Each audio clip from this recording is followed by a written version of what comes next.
Milky mushroom, এটার scientific name হলো ক্যালোসাইব indica. এই ভ্যারাইটিটাকে সায়েন্টিফিকলি বলা হয় ক্যালোসাইব ইন্ডিকা। এই মাশরুমটার চাষ অনেকটা ওয়েস্টার্ন মাশরুমের মতনই, তাই বলে এটাকে ওয়েস্টার্ন মাশরুমের সাথে আপনাদের শেখানো হচ্ছে। তো মিল্কি মাশরুমের সবচেয়ে ভালো ব্যাপার হলো যে এই মাশরুমটা মোটামুটি যেই ফার্মে আমরা ওয়েস্টার্ন মাশরুম করছি সেই ফার্মের মধ্যেই করা যাবে, একসাথেও করা যাবে, আলাদাভাবেও করা যাবে, যদি আমরা এটার নিয়মটা জানি যে এটার তাপমান কত, এটার হিউমিডিটি কত, বা এটাকে কি কি দিতে লাগে। এটাতে একটা খালি স্টেজ অ্যাড হয় ওয়েস্টার্নের ক্ষেত্রে, কেসিং দিতে লাগে না। যেমন খড় থেকে ডাইরেক্ট মাশরুম বেরোয়, তো মিল্কি মাশরুমের ক্ষেত্রে কেসিং দিতে হয়। তো কেসিং কাকে বলে, কেমন করে দিতে হয়, সবকিছু আমরা এক বাই এক ডিসকাস করব। দেখো, যদি মিল্কি মাশরুমটা চাষ করা হয়, এক তো এরকম করেও ফার্ম বানানো যায় যে মাচা করে নিলেন, মাচার মধ্যে ব্যাগগুলো রাখলেন, বা নেক্সট মিল্কি মাশরুম যেমন করে আমরা হ্যাঙ্গিং পদ্ধতিতে ওয়েস্টার্ন মাশরুম চাষ করি এরকম করেও চাষ করা যাবে। অনেকেই আছে এরকম বেড বানিয়ে নেয় যাতে ডাইরেক্ট ওটাতেও চাষ করা যায়, ওরকম ভাবে বেড বানানো যায়। ওই লাস্টেরটা ভিডিও, এটা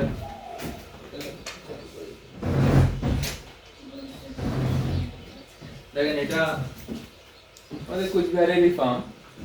তো হ্যাঁ, আসেন আসেন। দেখেন যেমন করে ওয়েস্টার চাষ করেছে সেরকম ভাবেই মিল্কি করেছে। পার্থক্যটা কি, শুধু উপর দিয়ে বেরোচ্ছে মাশরুম গুলো। তো ওয়েস্টারটা যেমন চতুর্দিক দিয়ে বেরোয়, চতুর্দিক দিয়ে বেরোয়, মিল্কি মাশরুমটা এরকম উপর দিয়ে বেরোবে। এই মাশরুমের মধ্যে ভালো করে দেখেন, বেশিরভাগ কিছুই নাই, খড় আছে। যা খড় যেমন আমরা ওয়েস্টার মাশরুমে দিই সেরকম ভাবে এটাতে খড় দিতে হয়। লাস্টে আমরা একটা মাটির লেয়ার দিব, ওটাকে আমরা বলি কেসিং সয়েল। ওই মাটির থেকেই এটা মাশরুম গুলো বেরোচ্ছে। তো মিল্কি মাশরুমের সৃষ্টি কিন্তু ওয়েস্ট বেঙ্গল, আমাদের পশ্চিম বাংলাতেই এই মাশরুমটা তৈরি হয়েছিল। এটা পাওয়া গেছিল আজকের থেকে অনেক কয়েকশো বছর আগে, প্রথমবার বিজ্ঞানীরা আমাদের দেশেই পেয়েছে, আমাদের ওয়েস্ট বেঙ্গলে পেয়েছে। সেখান থেকে আস্তে আস্তে এটা সারা বিশ্বে এখন ছড়িয়ে গেছে। আর এই মুহূর্তে এটা সাউথ ইন্ডিয়াতে প্রচুর পপুলার। যেই জায়গাগুলোতে সারা বছরই গরম থাকে, যেমন কি চেন্নাই, ব্যাঙ্গালোর, সাউথ ইন্ডিয়াতে যেখানে কখনো শীত পড়ে না, সেখানে ওরা শুধু এই মাশরুমটাই চাষ করে। এই মাশরুমটা কিন্তু দারুণ সুস্বাদু, খেতে একদম সফট পনিরের মতন। আর যেমন খুশি, যেমন করে ওয়েস্টার চাষ করা হয়, রান্না করা যায়, সেরকম ভাবেই মিল্কি চাষ করা যায়। এটা সাইজ মোটামুটি 2 ইঞ্চি থেকে শুরু করে 1 ফুট অব্দি বড় হতে পারে। যেমন দেখেন ওই মাশরুমটা কত বড় হয়ে গেছে। ছোটও থাকা যায়, বড়ও থাকা যায়, মূলার মতন না এটা ব্যাপারটা, যতদিন লাগাবেন অত বেশি বড় হবে। কিন্তু এটা মাঝারি সাইজ সবচেয়ে টেস্টি হয়, খুব বেশি বড় করলে টেস্টটা কমে যায়। তাহলে একটা মোটামুটি মাঝারি 5-6 ইঞ্চি হলে এটাকে তোলা হয়। তো এটা কেমন করে চাষ করবে আমরা শিখি। হ্যাঁ, তো ইনডোর ফার্মিং এর সম্বন্ধে আপনারা যেমন ওয়েস্টারের সম্বন্ধে যা যা শিখেছেন সেটাই আমি আরেকবার জাস্ট হালকা একটু বলে দেবো, রিভিশন হয়ে যাবে, নতুন করে শেখার কিছুই নাই। যেখান থেকে পার্থক্যটা শুরু হবে আমি সেখান থেকে ভালো করে বোঝাবো। এটা যেমন একটা ফার্ম, এটা ইনডোর ফার্মিং হচ্ছে। আরো দেখো, এরকম গ্রিন হাউস দিয়েও অনেকে ফার্ম বানায়, বাইরে এরকম এয়ার কন্ডিশন লাগায়। তারপরে এবার আমরা দেখবো টেম্পারেচারটা। তো মিল্কি মাশরুমের যে টেম্পারেচার হলো 25 ডিগ্রি থেকে 35 ডিগ্রি। তার মানে কোনো মতে এটা কিন্তু শীতে করা যাবে না, এটা একটা গরমের জন্য এটা আইডিয়াল একটা মাশরুম। তো এগুলো আপনি নোট করে রাখতে পারেন যে টেম্পারেচার এটা 25 থেকে 35 এর মধ্যে করা যাবে। রিলেটিভ হিউমিডিটি মানে হাওয়ার মধ্যে আর্দ্রতা, এটা 80 to 85% থাকতে হবে। O2 মানে অক্সিজেন, অক্সিজেনও মোটামুটি থাকলেই হলো। ওয়েস্টার্ন মাশরুমে যেমন প্রচুর অক্সিজেনের দরকার হয় পরের দিকে, এটাতে ওরকম লাগে না, মোটামুটি বন্ধ ঘরেও হবে, যেহেতু মাশরুমটা আমাদের ছড়ানো না, বেশিরভাগ লম্বা হলেই ভালো। এই জিনিসগুলো যদি আপনারা ধরে রাখতে পারেন এই মাশরুমটা চাষ করা যাবে, আর কিছুই না। ওয়েস্টার্ন মাশরুম আর মিল্কি মাশরুমের পার্থক্য হলো পুরোপুরি টেম্পারেচার, বাকি দুইটা মোটামুটি সেম। তো টেম্পারেচার যদি আমাদের গরমের দিন থাকে, যেটা কি আমাদের নর্থ বেঙ্গলের জন্য খুবই আইডিয়াল, 25 থেকে 35 এর বেশি যায়ও না, তো এই টেম্পারেচারটা আশা করি যে কেউ ধরে রাখতে পারবে গরমে, সেই সময় এই মিল্কি মাশরুমটা করা যায়। আর হিউমিডিটি বলতে এটা ঘরের মধ্যে আমরা জল দিব, হিউমিডিটির মিটার পাওয়া যায় 150-200 টাকায়, অনলাইনেও আপনারা কিনতে পারেন।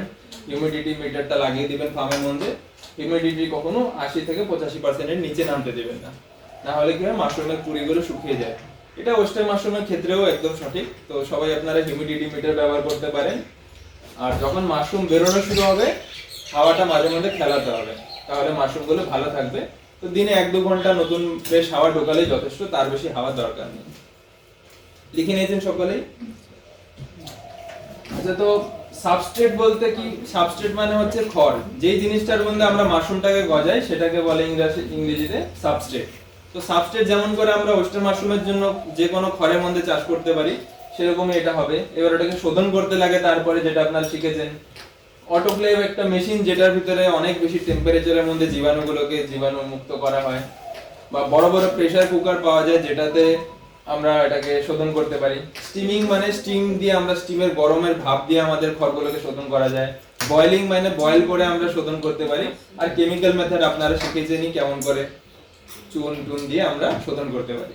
তো মোটামুটি এইসব হচ্ছে। এটা হলো অটোক্লেভ। এগুলো মেশিন, এগুলো বড় কমার্শিয়াল জায়গায় ব্যবহার করা হয় যেখানে প্রচন্ড মানে সমস্যা, নরমালি গরম টরম করতে পারে না, ওরকম আধুনিক মেশিন কিনে নেয়, ওটার ভিতরে খড় ঢুকিয়ে ডাইরেক্টলি 15 মিনিটে শোধন করে নেয়। এটা বড় প্রেসার কুকার, 50 লিটার 200 লিটারের প্রেসার কুকার মার্কেটে পাওয়া যায়। এটার ভিতরেও যেমন করে ভাত রান্না করি সেরকম করে খড়টাকে আমরা বয়েল করে নিতে পারি স্টিম দিয়ে। এটা হয়ে গেল একটা স্টিমিং মেশিন। এটা চালু দেখো তো ভিডিও নাকি এটা? এটা আপনারা জানেনই, যেমন করে মোমোর বাসন যেমন করে থাকে নিচ দিয়ে ভাপ বেরোয়, ওরকম করে খড়ি টড়ি দিয়ে গ্রামের মধ্যে দেখেন খড়টাকে সেদ্ধ করা হচ্ছে। এটা যেহেতু খড়টা এরকম করে বের করতে সমস্যা হয় তাই বলে পুলি সিস্টেম করেছে। আর এটা নরমাল ঘরের মধ্যে বয়েল করা হচ্ছে। কেউ যে 2-4টা প্যাকেট করবে ঘরের মধ্যে যেমন করে খড় রান্না হচ্ছে সিম্পল, এটাকে ভালো করে 100 ডিগ্রিতে বয়েল করে শোধন করা যায়। আর কেমিক্যাল মেথডের মধ্যে আপনারা জানেনই, আগে জলের মধ্যে এমন করে চুবিয়ে রাখা হয় নানা রকমের কেমিক্যালের ভিতরে মোটামুটি 12 থেকে 24 ঘন্টা। এগুলো কিছু কেমিক্যাল যেগুলো ব্যবহার হয় নরমালি, যেমন চুন হয়, ব্লিচিং পাউডার হয়, ইন্ডোফিল হয়, হ্যাঁ, তারপরে আপনার বেবিস্টিন হয়, প্ল্যান্টোমাইসিন হয়, নানা রকমের কেমিক্যাল আছে। এমন কোনো ব্যাপার না যে এই কেমিক্যালই দিতে হবে, অনেকগুলো কেমিক্যাল কম্বিনেশন আছে। নেক্সট, ব্যাগ কেমন করে বানায় আপনারা জেনেই গেছেন ওয়েস্টার্ন মাশরুমে। তো এই মাশরুমের ক্ষেত্রেও সিমিলার ভাবে ব্যাগ বানাবেন।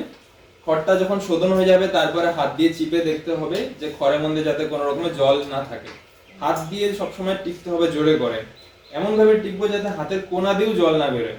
অনেক সময় হাতের ড্রপ দিয়ে মানে ফোঁটা তো পড়ছে না, কিন্তু কোনায় কোনায় প্যাচ প্যাচ জল হচ্ছে, তাতেও কিন্তু খড় পচে যাবে। একটা গরম জায়গায় যদি খড় যদি ভেজা বেশি থাকে তাহলে কিন্তু পচন তাড়াতাড়ি ধরে। তো হাতটা শুধু হালকা ভিজবে, কিন্তু ব্যাপারটা কি হয়, জল কখনো যদি ভুল করে কমও হয়ে যায় তাতে ক্ষতি নেই, কারণ পরে তো আমরা জল স্প্রে করবোই। কিন্তু ভুল করে যদি জল বেশি হয়ে যায় তাহলে কি হবে, ব্যাগটা লাল হবে, চারিদিক দিয়ে লাল লাল হলুদ হলুদ হবে, জীবাণু আসবে, পোকা আসবে। ওয়েস্টার্ন মাশরুম আর মিল্কি মাশরুমের ব্যাগ বানানোর সময় শুধু একটা ধ্যান রাখবেন, দেখেন এটাকে আপনারা আপাতত শিখছেন যে ব্যাগে যদি বানান, যদি কেউ এরকম করে লম্বা লম্বা যদি মাচা করে বানায় তাহলে তো কোনো ব্যাপার না। কিন্তু আপনারা যেহেতু ওয়েস্টারটা শিখেছেন তাই বলে ব্যাগের মেথডটাই আপনাকে শেখাচ্ছি। এখানে কি করবেন, শেষের মধ্যে মোটামুটি 2 ইঞ্চির মতন জায়গা ছেড়ে দিতে হবে। ওয়েস্টার্ন মাশরুম আর মিল্কি মাশরুম দুইটা একভাবেই ব্যাগ বানাতে হবে, কিন্তু যেহেতু আমরা পরে এখানে একটা কেসিং লেয়ার দিব, সার দিব উপর দিয়ে, তার জন্য একটু জায়গা ছেড়ে প্যাকেটটা বন্ধ করে দিব। তাতে কি হবে, যখন সার দেওয়ার সময় হবে তখন আমরা উপর দিয়ে এটা খুলে যাতে সারটা দিতে পারি, এটাই খালি পার্থক্য। যেমন করে যতটুকু স্পন দেয় ওয়েস্টার্ন মাশরুমের ক্ষেত্রে সেরকম ভাবেই আমরা মিল্কি মাশরুমের মধ্যেও দিব। আর প্যাকেট বানাবো, প্যাকেট বানানোর পরে একটু খালি ধ্যান রাখবো যে আমরা উপরে যাতে জায়গাটা রাখি। চতুর্দিক দিয়ে যেমন করে আমরা ফুটো করি, যেমন করে তুলো দেই, যার যেমন খুশি যেমন করে ওয়েস্টারে করে সবসময় সবকিছু সেম থাকবে। এটা হলো ভেজিটেটিভ ফেজ। আমি বলেছিলাম যে দুইটা ফেজ থাকে, একটা ফলনের সময় আর একটা আগের সময় যখন আমাদের মাইসিলিয়ামটা ছড়াচ্ছে।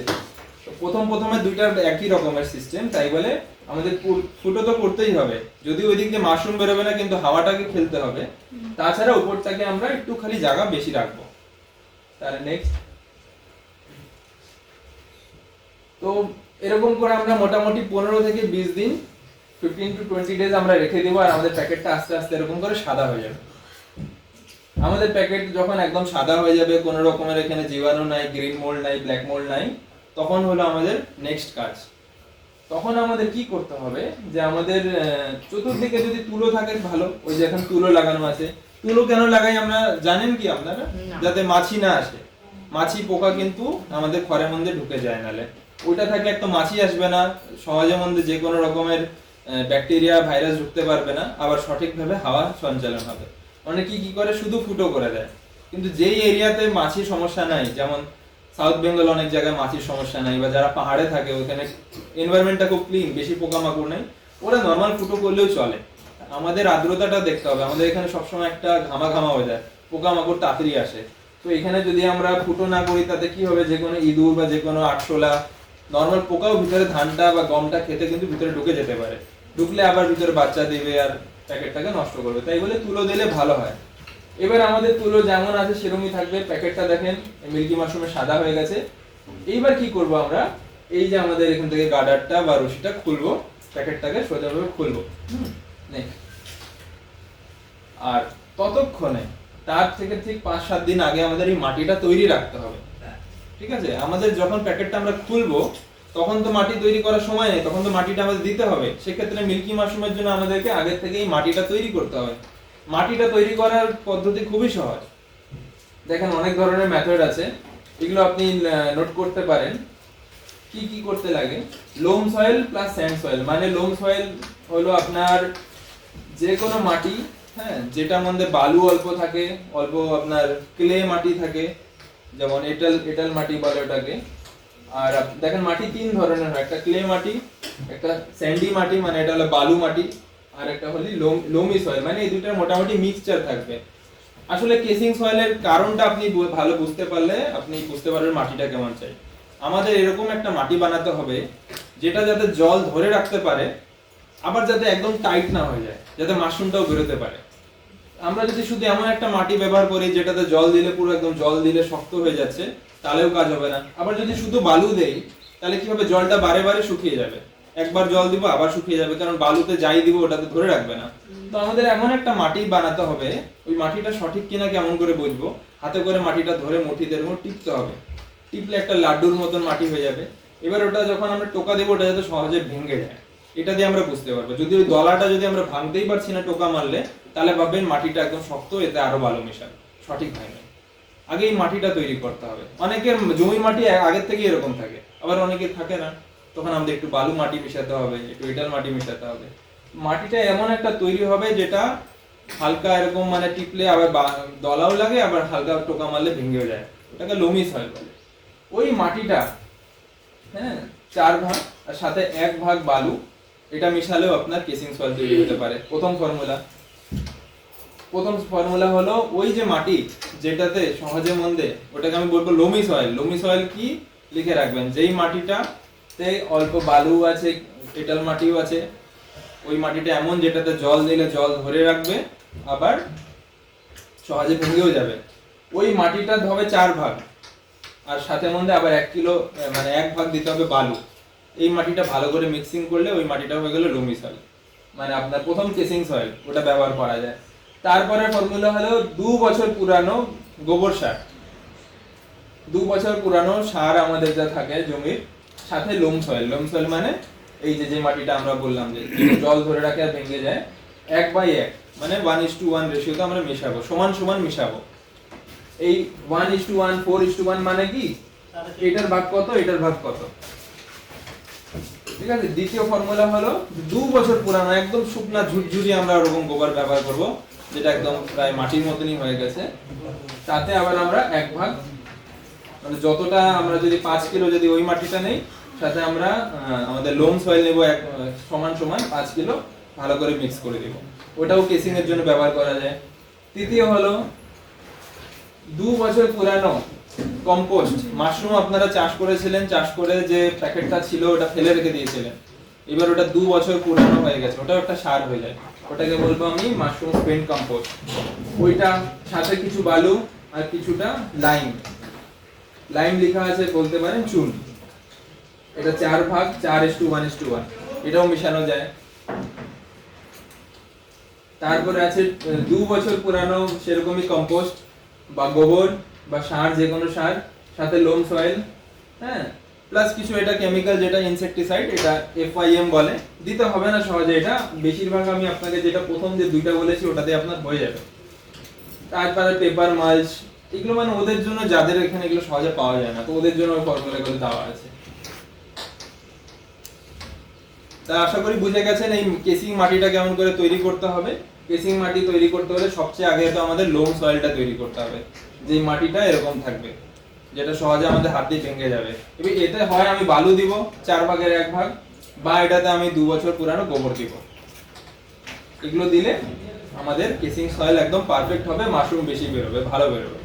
নেক্সট, আচ্ছা কেসিং সয়েল কেন দরকারি, কেসিং সয়েল না দিলে কি হবে?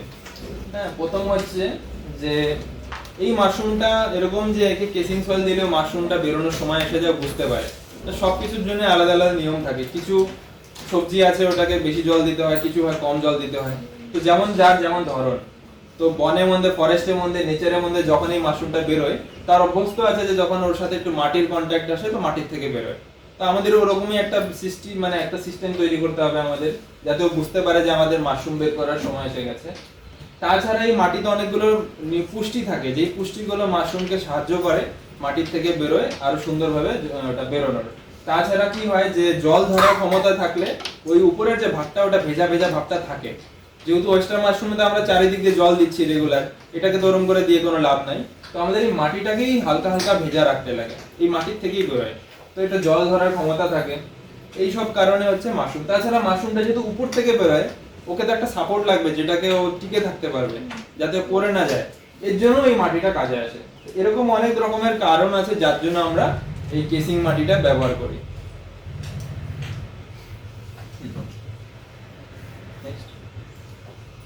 আচ্ছা, ভালো কেসিং সয়েল কোনটা? এই যে আমি বললাম যে এরকম হতে হবে, এরকম যাতে কখনোই না হয়। যদি মাটি এরকম হয় যেটা একদম এরকম প্যাতা করছে, গ্যালগ্যালা করছে, ভাঙবে না, তাহলে ওটা দিয়ে হবে না, কিন্তু ওতে মাশরুম বেরোবে না। প্যাকেট একদম সাদা থাকবে, উপর দিয়ে অন্য কিছু ছত্রাক বেরোবে, রোগ বেরোবে, কিন্তু আপনার মিল্কি মাশরুম বেরোবে না। হ্যাঁ, তারপরে আর কি আছে, ওটা খুব ভালো করে শোধন করতে হয়। এই কেসিং মাটিটা যে এরকম না যে আমি শুধু বানালাম আর দিয়ে দিলাম, শোধন করার পদ্ধতিটা আমি বুঝাবো, কিন্তু যদি শোধন না করা হয় তাহলে হবে না। পিএইচ, পিএইচ মানে ওটাতে অ্যাসিড থাকবে না বেস থাকবে, তো আমাদের ওটা বেস থাকবে, অ্যালকালাইন থাকতে হবে। এটাতে খুব বেশি অ্যাসিডিক থাকতে হবে না, এটা নিউট্রাল বা বেস থাকতে হবে। আর এতে কোনো রকমের আয়রন বা অন্য রকমের এক্সট্রা কিছু থাকবে না, শুধু এটা পিওর মাটি থাকবে। এই না যে সাথে কিছু প্লাস্টিক চলে গেল, নোংরা টোংরা আবর্জনা। কেসিং সয়েল মানে একদম সুন্দর কম্পোস্ট বানাতে হবে। আচ্ছা, কেমন করে আমরা এটাকে অ্যাপ্লাই করব? অ্যাপ্লাইটা করার আগে আমি একবার বলে দিচ্ছি শোধনটা কেমন করে করতে হয়। ফর্মালডিহাইড বা ফরমালিন সলিউশন আপনারা জানেনই। তো ফরমালিন কি করতে হবে, আপনাদের মোটামুটি 2% জলের মধ্যে মিশিয়ে এটাকে স্প্রে করে দিতে হবে। করে মোটামুটি এটাকে একটা বস্তার মধ্যে মাটিটাকে আগে রাখলেন, তারপরে ফরমালিন দিয়ে স্প্রে করলেন, ফরমালিন জল দিয়ে, তারপরে উপর দিয়ে প্লাস্টিক দিয়ে কভার করে রেখে দিলেন। এবার 48 ঘন্টার মধ্যে আস্তে আস্তে ওটার জীবাণুগুলো আস্তে আস্তে মরবে। তারপরে আবার খুলে রাখতে হবে, খুলে 5-6 দিন এটাকে হাওয়া বাতাস লাগতে দিবেন।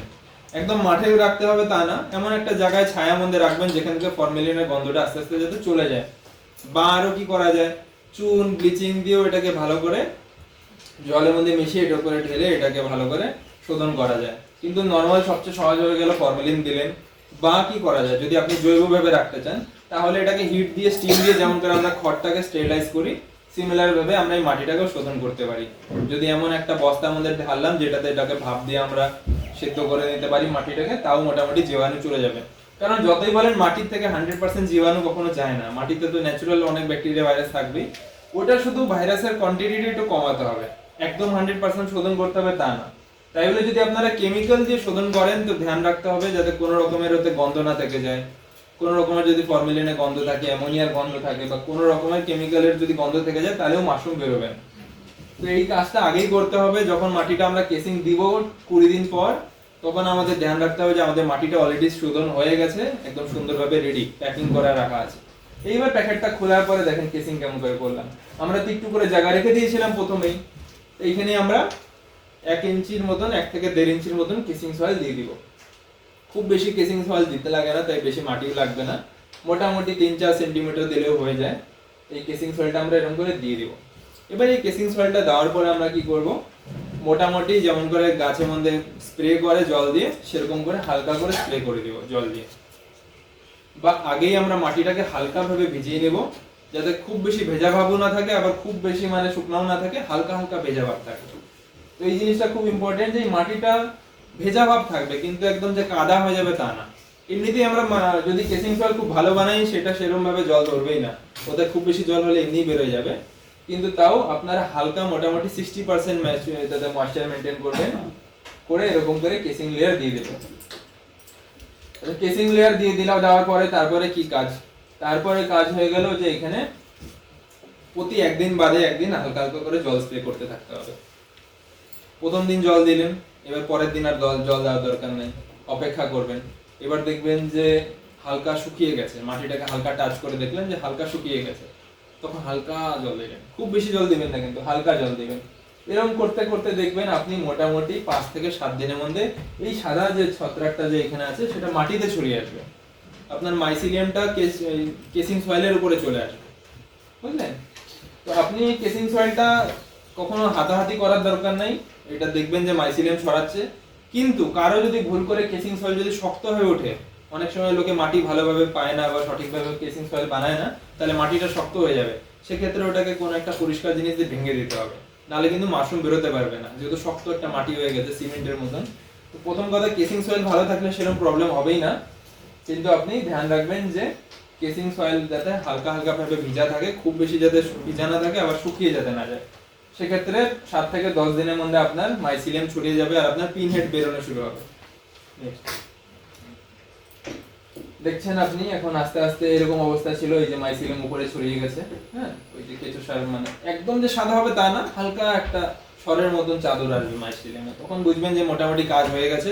এবার আপনাকে আপনার ফার্মের মধ্যে একটু হালকা একটু অক্সিজেন আনতে হবে, যদি ঘরটা খুব বন্ধ ছিল হালকা খুলে দিতে হবে, চতুর্দিকে মেঝে টেঝে ভিজিয়ে দিতে হবে, হিউমিডিটিটা একটু বাড়িয়ে দিতে হবে। যেমন ওয়েস্টার ক্ষেত্রে মাশরুম বের করার জন্য একটা অন্য ক্লাইমেট লাগে, এখানে ক্লাইমেট আবার একদম ঠান্ডা করে দেবেন না, যেহেতু গরমের দিনে করবেন ঠান্ডা হবেই না, মোটামুটি 30-32 যদি রাখতে পারেন আর পুরো ঘরটা যদি ভিজিয়ে দিতে পারেন, হিউমিডিটি আর্দ্রতাটা যদি খুব বাড়িয়ে দিতে পারেন, আস্তে আস্তে এখান থেকেই দেখবেন এই দেখেন হালকা পিন হেড বেরোচ্ছে, মাশরুম এখান থেকে বেরোনো শুরু হয়ে যাবে।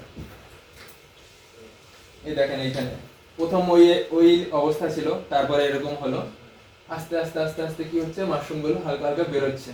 এইবার সবচেয়ে বড় ব্যাপার হচ্ছে, যখন মাশরুম বেরোনো শুরু হবে তখন কিন্তু মাশরুমের গায়ে আর কোনো জল দেওয়া যাবে না। কেসিং সয়েলের মধ্যে এখন যদি জল দেন তাহলে মাশরুম গুলো একদম হলদি হয়ে যেতে পারে, পচে যেতে পারে, নষ্ট হয়ে যেতে পারে। যেমন আগে বলেছিলাম, মাশরুমের গায়ে কখনোই জল দেওয়া উচিত না, ঘরের মধ্যে জল স্প্রে করতে হবে, চতুর্দিকে চটের বস্তা লাগিয়ে রাখলেন, ওটা ভিজা রাখলেন, মেঝেটা ভিজিয়ে দিলেন। তো জল ঘরের মধ্যে ফার্মে স্প্রে করবেন, ফগ দিয়ে করবেন বা হিউমিডিফায়ার দিয়ে ঘরের মধ্যে হিউমিডিটি বাড়াবেন, কিন্তু মাশরুমের গায়ে আর জল দেওয়া যাবে না। আস্তে আস্তে মাশরুম গুলো এরকম ছোট থেকে বড় হবে, প্রাইমোডিয়া বলে এগুলোকে, পিন হেড থেকে প্রাইমোডিয়া গুলো বড় হয়ে হয়ে এই যে পলন গুলো বড় হতে থাকবে। এবার মাশরুম গুলো যখন মোটামুটি বড় হয়ে যাবে, কেমন করে এটাকে তুলবেন?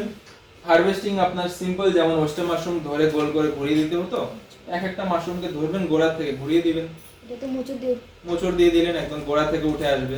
যখন গোড়া থেকে উঠাবেন তখন আর কিছু করবেন না, জাস্ট ওই মাশরুমটা। এখন অনেক সময় একসাথে একটা মাশরুমের সাথে অনেকগুলো গায়ে ঘেঁষে থাকে, সেক্ষেত্রে কি করতে হবে, যখন একটা মাশরুম তুলবেন, এমনও হতে পারে যে হয়তো মাশরুম আছে তার পাশে এরকম ছোট ছোট অনেকগুলো মাশরুম আছে, ওগুলো যাতে নড়াচড়া না করে, নাহলে ওগুলোর নিচে মাটি নড়ে গেলে আবার ওগুলো বেরোতে নাও পারে। খুব আলতো হাতের জন্য বের করবেন, আর যখন বের করবেন তার আগে হাতটা ধুয়ে নেবেন। যা যা বলেছিলাম আগের বার, যে হিউমিডিটি একদম কম, ওয়েস্টার মাশরুমের মতন সবকিছু সেম। কখনোই মাশরুম বেরোনোর আগে জল স্প্রে করবেন না, হিউমিডিটি কম থাকবে, হাত পরিষ্কার রাখবেন। মাশরুম বের করে কেমন করে আমরা ফলন রাখি যেমন জায়গায়, সেরকমই সবকিছু। তো কেমন করে মাশরুম বের হবে, কেমন করে তৈরি হবে, ওয়েস্টার আর মিল্কির মধ্যে পার্থক্যটা বুঝতে পারলেন? প্রথম 20 দিন সবকিছুই সেম ছিল, 20 দিনের পরে আমরা কেসিং সয়েল দিলাম, আর এই জিনিসটা কত দিনে হবে? মোটামুটি 30 দিনে হবে। 20 দিন পর দিতে হবে কেসিং। হ্যাঁ, কেসিং সয়েলটা ঠিক 20 দিনের মাথায় দিয়ে দিবেন, যখন ব্যাগটা সাদা হয়ে গেল। 15 থেকে 20 দিনে মোটামুটি ব্যাগ সাদা হয়ে যাবে। এবার যেমনি কেসিং সয়েল দিবেন, তারপরে মোটামুটি 10 থেকে 15 দিনের মধ্যে মাশরুম বেরোবে। মিল্কি মাশরুম 30 থেকে 40 দিনের মধ্যে বের হয়ে যায় নরমালি, আর প্রচুর অনেক দিন অবধি বেরোতে থাকে। এই মাশরুমটা মানে ওয়েস্টার মাশরুম থেকে পারলে বেশিই বেরোবে। যেহেতু গরমের দিনেরই এই মাশরুমটা একদম দুধের মতন সাদা থাকে, এর জন্য এটাকে মিল্কি মাশরুম বলে, দুধ মাশরুমও বলে। আর এই মাশরুমটাকে মোটামুটি হাওয়া দিবেন, খুব বেশি যদি হাওয়া বাতাস ঘরে ঢুকতে পারে তাহলে এই যে জিনিসটা খুব বড় হবে, এই জিনিসটা এরকম হয়ে যাবে, ডাঁটিটা একটু ছোট হবে। কারণ আপনার ইচ্ছা, বাজারে যদি বলে আমার এই ক্যাপটা বড় লাগবে তাহলে বেশি হাওয়া দিবেন, যদি বলে যে আমার এই জিনিসটা ভালো লাগছে বড় লাগবে তাহলে আপনি একটু হাওয়া কম দিবেন। তো এটা অক্সিজেন আর কার্বন ডাই অক্সাইডের ব্যাপার। ওয়েস্টার মাশরুমে কি হচ্ছিল, চোঙ্গার মতন বেরোলে মাশরুম বিক্রি হয় না, কারণ ওটা ডান্ডিটা টেস্টি না, ওটা কেউ খেতে চায় না। এটার আমার ডান্ডিটা ভালো আছে, সবাই খেতে পারে। মিল্কি মাশরুমটার ব্যাপারটা কি, এটা সেলফ লাইফ খুব বেশি ভালো, যেমন এটা 7 দিনেও কিছু হবে না।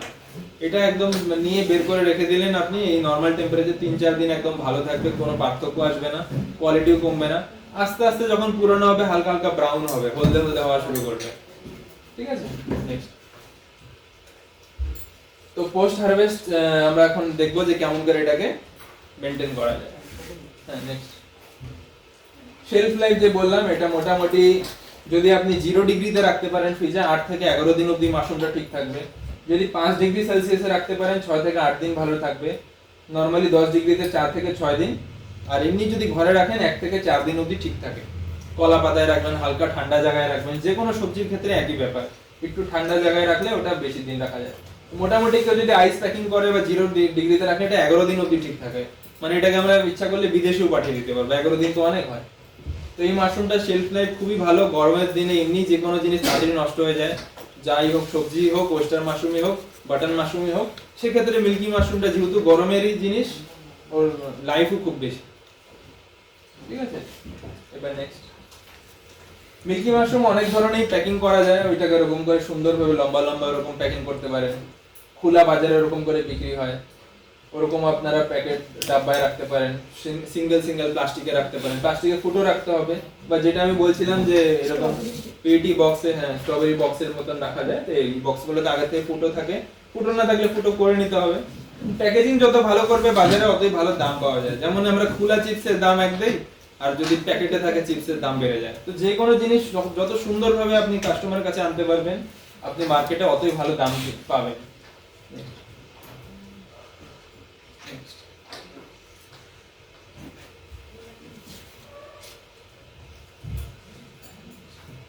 ড্রাই যেমন করে আপনারা ওয়েস্টার্ন মাশরুমের ক্ষেত্রে শিখেছেন, সেরকম ভাবে এটাকে ড্রাই করা যায়, রোদেও ড্রাই করা যায়। কিন্তু যেহেতু মাশরুমটা খুব মোটা, তো ডাইরেক্টলি যদি রোদে ফেলে দেন শুকাতে অনেক সময় লাগবে, ভিতরে বেশি জল থাকে না। ওয়েস্টার্ন মাশরুম চিপলে একদম জল বেরোয়, 90% জল থাকে, এটাতে অনেকটাই জল কম থাকে, 70-80% এর মতন থাকে। সেক্ষেত্রে ওটাকে স্লাইস করা হয়, পাতলা পাতলা কেটে কেটে করা হয়। স্লাইস করে করে ওরকম হয়, ড্রায়ারের মধ্যে শুকানো হয় বা নর্মাল রোদে শুকানো হয়। তারপর শুকিয়ে শুকিয়ে এরকম করে এই যে ড্রাই মাশরুম প্যাকিং করে বিক্রি করা হয়। এগুলো দিয়ে আবার আচার টাচার যেমন যেমন আপনারা যা জিনিস বানাতে পারেন অন্য মাশরুম দিয়ে, সিমিলার এরকম দিয়ে বানানো হয়। হালকা ভেজে বিক্রি হয়, অনেক সময় এটাতে চিপস পাপড় অনেক কিছু বিক্রি করা যায়। রোদের মধ্যে দেখেন একটা এটা শুকানো হচ্ছে মিল্কি মাশরুম এরকম ভাবে। তারপরে এই যে এটা মিল্কি মাশরুম শুকানোর পরে এরকম হয়ে যায়। এগুলো হলো ড্রায়ার সিস্টেম, ওগুলো আগে থেকে কিনতে পাওয়া যায়, বা আপনারা নিজের ঘরের মধ্যে ড্রায়ার বানাতে পারেন। বর্ষার দিনে যদি বৃষ্টি হয়, মাশরুম কেমন করে শুকাবেন? যে কোনো একটা ঘর, যে ঘরটা ইনসুলেটেড, মানে লোহা টোহা দিয়ে বানানো যাবে না। কারণ আমাদের ড্রাইং এর মানে কি, একটা ঘর যেটার ভিতরে আমরা তাপ উৎপন্ন করব, হিট বানাবো। হিটটা যদি টিনের ঘর বানান, টিনটা দিয়ে তো আমাদের তাপমানটা বেরোয় যাবে। তো আমরা সিমেন্টের একটা ছোট্ট একটা ঘর বানালেন, ভাটি টাইপের, যে কোনো একটা ঘর বানালেন, ঘরের মধ্যে হিটার লাগাতে হবে, কোনা কোনায় চারিদিকে হিটার লাগাবেন। কি হিটার লাগাবেন? দেখবেন রান্না করার জন্য পাতলা পাতলা কয়েল পাওয়া যায়, ওই কয়েলও লাগানো যায়। নর্মাল হিটারের তার কিনতে পাওয়া যায়, বা নর্মাল হিটার বললে আপনি যদি ইলেকট্রিকের দোকানে বলেন আমি হিটারের জন্য কয়েল চাই, ওই হিটার দিবে। হিটারগুলো রাখতে হবে চতুর্দিকে। সাথে আপনার একটা ফ্যান লাগবে, ওই হিটিং রুমে কি থাকবে, ফ্যান থাকবে। ওই ফ্যানটা দিয়ে কি হবে, যে তাপমানটা ওটা পুরো ঘরের মধ্যে ছড়াবে। আর কি হতে হবে, যে এই যে এই যে মাশরুম যে আছে, প্রথম কথা একটা টেম্পারেচার লিখে রাখেন, 40 থেকে 50 ডিগ্রির উপরে যাবে না হিটিং এর জন্য। মানে এটা তো আমরা রান্না করবো না, আমরা শুকাবো। কাপড় কেমন করে শুকাই? আমরা কিন্তু আগুনের সামনে রাখি না, ছাদের মধ্যে মেলে দেই। ছাদে কি টেম্পারেচার থাকে? 30-40 ডিগ্রি থাকে, কিন্তু হাওয়া চলে। হাওয়া চলতে চলতে এমনি আমাদের কাপড় শুকিয়ে যায়। সেরকমই হাওয়া বইতে হবে, গরম হাওয়া যদি বয় যে কোনো মাশরুম কিন্তু শুকানো যাবে। তো হিটার যে কিনতেই হবে খুব দামি হিটার তা না, আপনারা যে কোনো ঘরের মধ্যে হিটার বানাতে পারেন। যে কোনো কোনায় সিমেন্টের বা মাটির একটা ঘর বানালেও হিটার বানানো যায়। হিটারের ভিতরে খালি দুইটা জিনিস থাকতে হবে, একটা হলো ফ্যান থাকতে হবে, একটা হলো এক্সস্ট সিস্টেম। এক্সস্ট মানে একটা ফ্যান যেটা ভিতরে হাওয়াটা বাইরে বের করতে পারবে। কেন বের করতে লাগে? প্রথম 5 থেকে 10 ঘন্টা যখন মাশরুমগুলো শুকাবে, ওটা তো জলগুলো উপরে যাবে, বাষ্পগুলো। এবার ওটাকে যদি বের করার যদি জায়গা না থাকে, তাহলে তো ওই জলগুলো ওখানে আবার ঘামিয়ে দিবে, আমাদের মাশরুমগুলো ওটা গলে যাবে। ওই যে গরম বাষ্পটা যাতে উপর থেকে টেনে বাইরে বের করা যায়, একটা হিটারের মধ্যে তাই বলে এমন একটা ফ্যান থাকতে হবে যেটা বাইরের দিকে জল মানে বের করবে। আর একটা ফ্যান থাকবে যেটা উপর দিকে থাকবে, সিলিং ফ্যান, যেটা ঘুরবে। আর আমাদের পুরো মাশরুমের যতগুলো র‍্যাক আছে, এরকম যদি র‍্যাক থাকে, সবগুলোতে যাতে মাশরুমের মধ্যে গায়ে গায়ে গরম হাওয়াটা লাগবে। গরম হাওয়া লাগে আমাদের মাশরুম মোটামুটি 12 থেকে 24 ঘন্টা, বা খুব বেশি যদি ভর্তি করে রাখেন 48 ঘন্টায় শুকিয়ে যাবে। খুব ভালো কোয়ালিটি থাকবে। সেক্ষেত্রে আপনারা মাশরুম যখনই ইচ্ছা রোদেও শুকাতে পারবেন, যখন রোদ নাই, খুব বৃষ্টি হচ্ছে, প্রবলেম হচ্ছে, মাশরুম আপনারা হিটারে শুকাতে পারেন। হিটার বানানোর জন্য তাহলে তিনটাই জিনিস লাগবে, একটা হিটিং কয়েল লাগবে, একটা ফ্যান লাগবে যেটা আমাদের গরম হাওয়াটাকে চতুর্দিকে ঘোরাতে পারে, আর একটা এক্সস্ট ফ্যান লাগবে যেটা আমরা প্রথম 5 থেকে 10 ঘন্টা চালিয়ে রাখবো যাতে আমাদের ওই গরম হাওয়ার থেকে যে ভাপটা আছে ওটা বাইরে বের করে দেওয়া যায়। নেক্সট, মাশরুম তারপরে আমাদের শুকানোর পরে কি করা যেতে পারে? মাশরুমটা শুকনো মাশরুম এমনিও বিক্রি হয়, চানা ছোলা যেমন করে আমরা জলের মধ্যে চুবিয়ে আবার আগের মতন হয়ে যায়, সেরকমই মাশরুম জলের মধ্যে চুবালে প্রথম কথা কাঁচা মাশরুমের মতন হয়ে যাবে। দ্বিতীয় কথা, ওটাকে অনেকে পাউডার করে, পাউডার করে বনভিটার মতন ছাতুর মতন বাচ্চাদের খাওয়ায়, যারা রোগী ওরা খায়, বা সুস্থ মানুষ যারা জিম করে, যারা নিজের শরীরকে ভালো রাখতে চায়, ওরা কিন্তু দুধের সাথে বা জলের সাথে এমনি মাশরুম পাউডারটা খায়। তাছাড়া মাশরুম যারা রুটি বানাচ্ছে আটাতে মিশিয়ে খায়, তো মানে কি হবে, রুটিও বানানো যায়, যে কোনো জিনিসের মধ্যে মাশরুমের পাউডার দেওয়া যায়। ডাল বানাচ্ছি, ডালের মধ্যে 2 চামচ মাশরুমের পাউডার দিয়ে দিলাম, এতে কি হবে, যা পুষ্টি আছে এই পুষ্টি দিয়ে তো জানেনই আপনারা, হার্টের থেকে মাইন্ড থেকে শুরু করে ব্লাড প্রেশার যে কোনো রোগ আছে মাশরুম দিয়ে আজকাল ট্রিটমেন্ট হয়। এর কোনো সাইড এফেক্ট নাই, যে কোনো বয়সের বাচ্চারা খেতে পারে, প্রোটিন ভিটামিন মিনারেল এমন কিছুই নেই যেটা এটাতে নাই। অনেক নানা রোগের থেকে এটা বাঁচার জন্য মাশরুম খুব ইম্পর্টেন্ট। তো মাশরুমটা এরকম করে গুঁড়ো করে মার্কেটে বিক্রি হয়। নেক্সট,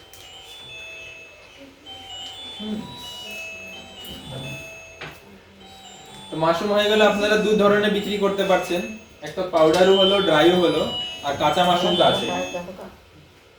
তাছাড়া অনেকে আছে খুব ভালো ভালো, এখন এগুলো সব গ্রামের মহিলারা, গ্রামের লোকেরা, নতুন যুবকরাই বানাচ্ছে, এটা পুরো দেশের কাহিনী। এখন মাশরুমটা একটা ক্রান্তি হয়ে গেছে, আমাদের জন্য এখন নতুন হতে পারে, কিন্তু সরকারি ইনস্টিটিউট আর নানা ফার্মিং অর্গানাইজেশন চেষ্টা করছে যাতে সকলে জানতে পারে।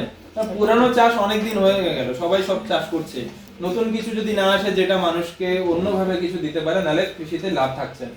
সেক্ষেত্রে দেখেন মাশরুমকে অনেক কিছু বানানো যায়, এই যে মাশরুমের এগুলো চিপস, মাশরুমের চিপস বানানো যায়, মাশরুমের সিঙ্গারা বানাচ্ছে, মাশরুমের পকোড়া বানাচ্ছে।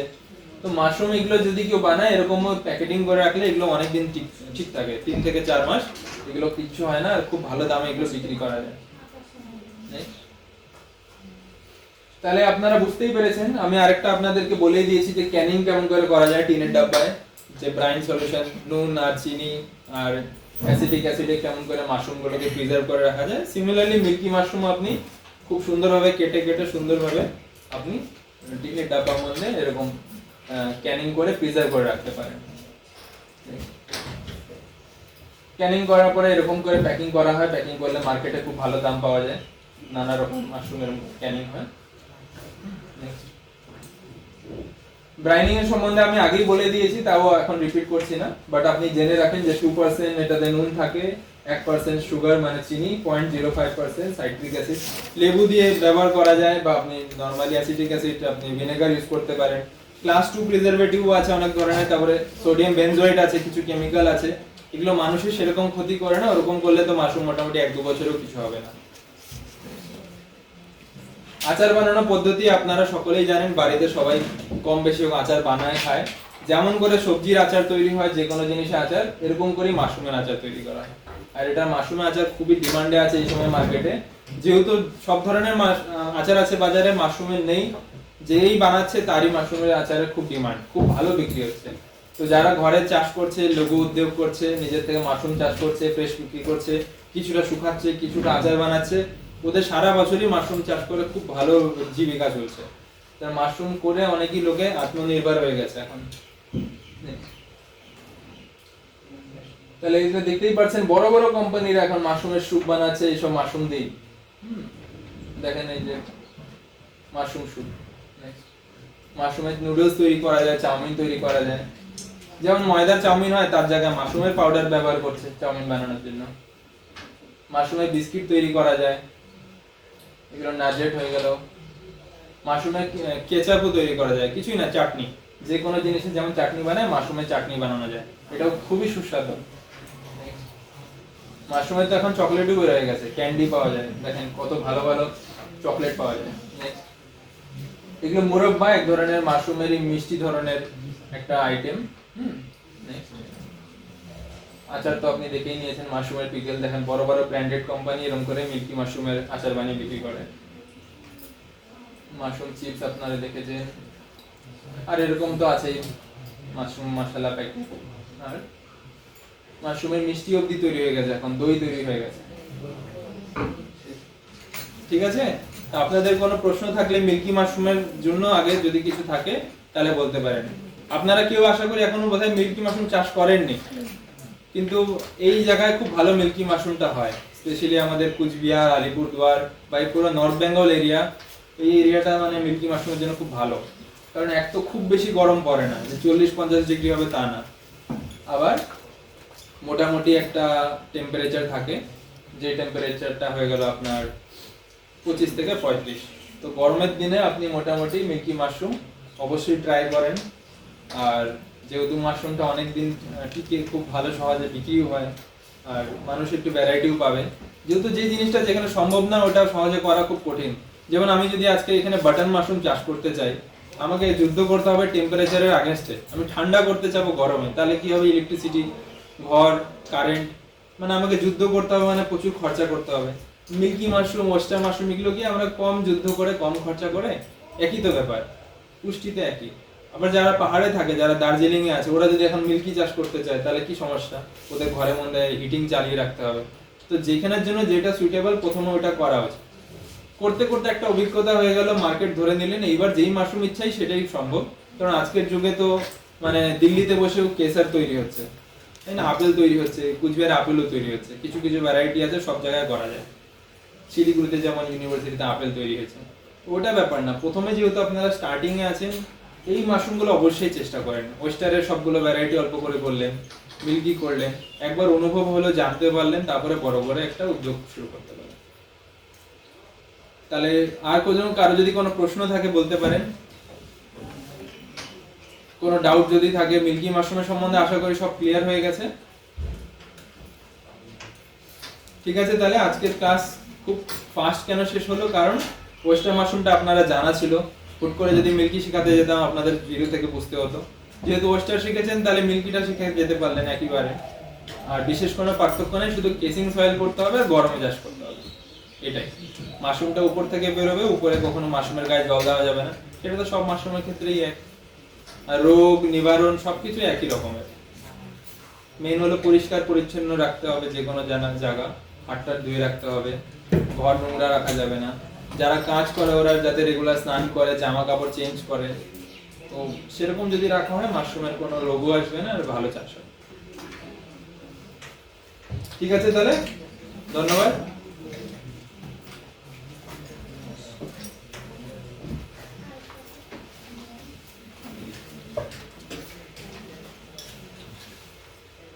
আচ্ছা স্যার, যদি কেউ আর কি মাশরুম চাষ না করে, হ্যাঁ, মানে আমাকে একজন জিজ্ঞেস করছে এই কথাটা, তো সে যদি পিকল বানাতে চায়, সে কিভাবে বানাবে, মানে যদি না করে চাষ? দেখেন, অনেকেই তো আছে আপনার সাথে এখানে, সবাই তো সবচেয়ে আগে না, এখানে মাশরুমের জন্য সংগঠন খুব দরকার, মানে পরিচয়, পরিচিত। আপনারা একজন আরেকজনে হয়তো চাষ শুরু করবেন, কিন্তু কখনই এমন হবে যে হয়তো মার্কেটে চাচ্ছে 20 কিলো, আপনার কাছে আছে 10 কিলো, তখন কাকে কথা বলবেন? এর জন্য যতজনে চাষ করেন আপনি নিজেদের মধ্যে কন্ট্যাক্ট নাম্বার সেভ করে নেন, একটা খাতার মধ্যে সবাই সবার নাম্বার সেভ করে রাখেন। আপনি যেমন যদি আচার বানাতে চান, ইনি হয়তো মাশরুম চাষ করছে, তা হয়ে গেল, ইনি আপনাকে বিক্রি করলো, আপনি আচার বিক্রি করলেন, কালকে হয়তো এনেই আচারের অর্ডার পাবে, ইনি তো জানে আপনাকে, আপনি আচার দিয়ে দিলেন। তো যে কোনো ব্যবসার ক্ষেত্রে যখন একতা থাকবে, যেমন মাশরুম চাষি আমরা যত চিনবো একজন আরেকজনকে, ততই আপনারা আগাতে পারবেন। একা যদি থেকে যান তাহলে আটকে যাবেন। কেউ এই বড় মার্কেটে একা